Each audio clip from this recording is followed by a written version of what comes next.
Hello, friend. Well, OCD is associated with many different kinds of pain. The pain of the anxiety that accompanies the obsessions, the pains of efforts to avoid unpleasant feelings, the pain that comes when you beat yourself up asking, "What's wrong with me?" The pain of watching somebody you love in pain.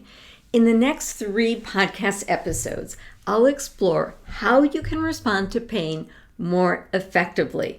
In this podcast, I'll help you identify your pain personality. In the next podcast, I'll lay out 3 kinds of OCD-related pain. And then in the last episode, I'll talk about the connection prescription, how you can plug into a person with pain and not short out. You already know from your own experience that human connection is powerful medicine, and you don't have to be a doctor to deliver it. Welcome to the Free Me from OCD podcast. We're here to offer educational resources, coaching, and community support to help you say yes to your life by saying no to OCD. I'm Dr. Vicki Rackner, your podcast host and OCD coach. I call on my experience as the mother of a son diagnosed with OCD when he was in college, a surgeon, and a certified life coach to help you get in the driver's seat of your life. My vision is to help you move towards a future in which OCD is nothing more than the background noise of your full life.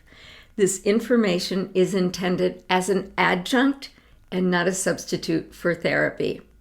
So let's dive into today's episode.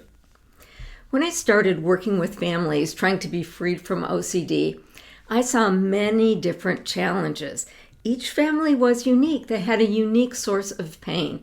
However, as I spoke with more and more families, it was clear to me that there were maybe 10 specific circumstances that people struggled with. And if you put 3 different people in identical circumstances, even people in the same family, they would respond differently. One of the factors that contributes to an individual's experience with OCD is something I call that individual's pain personality. Now, this idea of a pain personality had its origins way back in observations I made over my surgical career. I got curious about something. I'd commonly be invited into the ER at 3 a.m. to evaluate a patient with appendicitis. So everyone got the same diagnosis, everyone got the same operation, yet the recovery was very different. Some stayed in the hospital longer, some stayed on pain medicine longer, some took longer before they were actually off to work. Now, I could understand that it would take longer for somebody with an underlying illness to take longer to heal than a young, healthy athlete. But there was something else. And what I figured out was that part of the difference in the clinical course of illness and recovery had to do with the patient's relationship with pain. That relationship would influence how long it took for somebody to actually go in and get medical help, and how they navigated their post-operative courses. So I identified 5 pain personalities, and I've been watching the impact on the experience of pain for about 20 years. And here's what I've learned. First, pain is pain is pain. We respond to physical and emotional and even financial pain in very similar ways. Next, it seemed to me that you enter adulthood with a form pain personality, and it's pretty much fixed for life. Now, part of it is shaped by your genes. Redheads, for example, are known to be more sensitive to pain, but your family background, what your family teaches you, also plays an important role. So here are the 5 pain personalities. The first one is the strong stoic. A woman of Scandinavian descent once told me, "You needed to be near death's door before Mother called the doctor." Sure, money was tight. I think the real reason we didn't go to the doctor was pride. Although Mother never said it, we knew that being healthy and being tough were sources of pride. Illness and pain were shameful conditions that were to be hidden.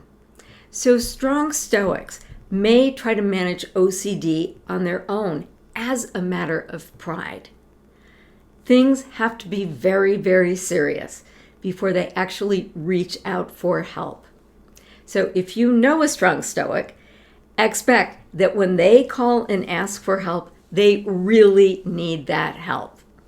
And if you are in a relationship with a strong Stoic who refuses to go in for help, just emphasize the courage and strength of character required to seek advice and get some help. The second pain personality is the worried well. Maybe this is the person who's doing a great job of managing OCD, or they see that their kid is doing really well managing his or her OCD, but they're haunted by the irrational fear that they could lose all this progress tomorrow.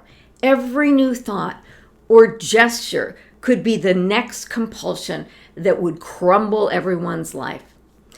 Often the worried well is not the person with OCD. It's the parent or the partner.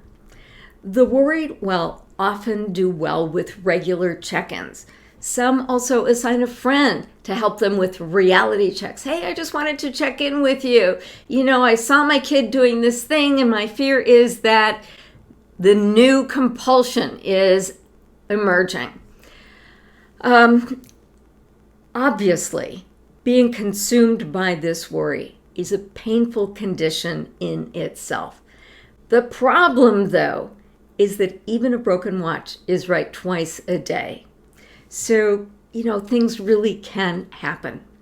The third pain personality is the ostrich. Now, we all need a healthy dose of denial to get on with our days.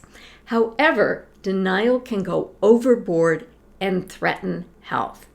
So when I think of the ostrich, I think of a man sitting in a Barcalounger, popping Tums for his heartburn that turns out to be his heart really burning. He's having a heart attack.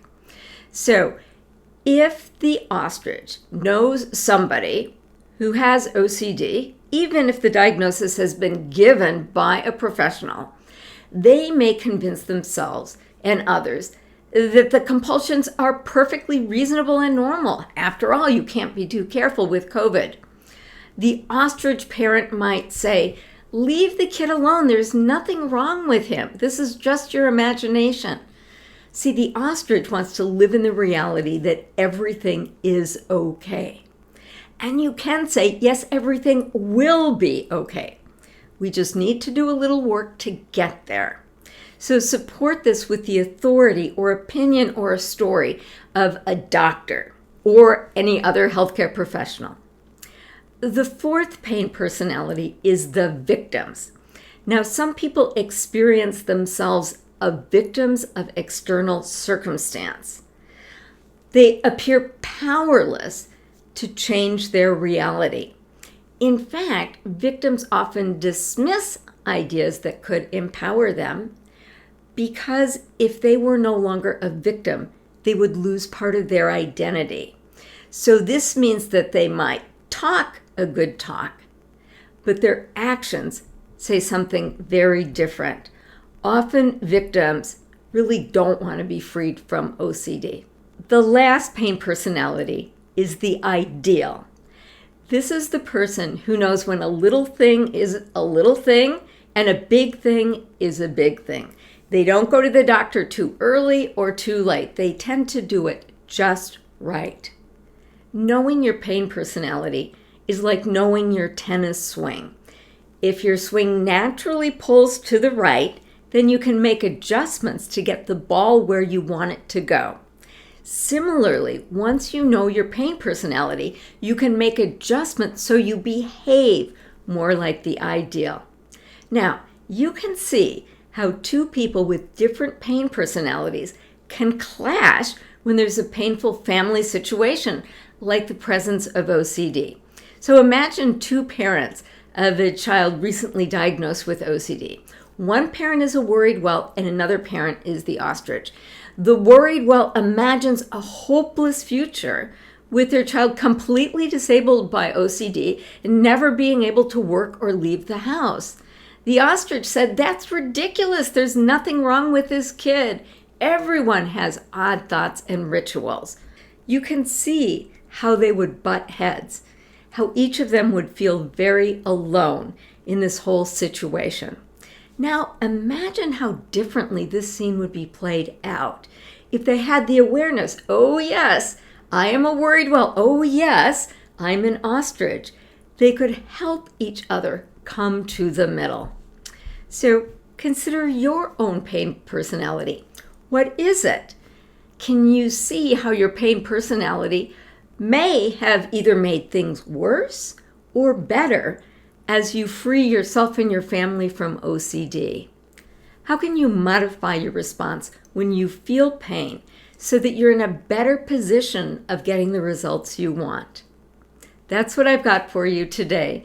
Well, thanks for stopping by. If you find value in this podcast, please subscribe, leave a review.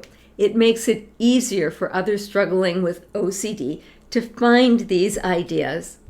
And if nobody has told you yet today, I admire your courage. Managing OCD may be the hardest job I've ever taken on. Whether you're an OCD warrior or an OCD champion, you are not alone.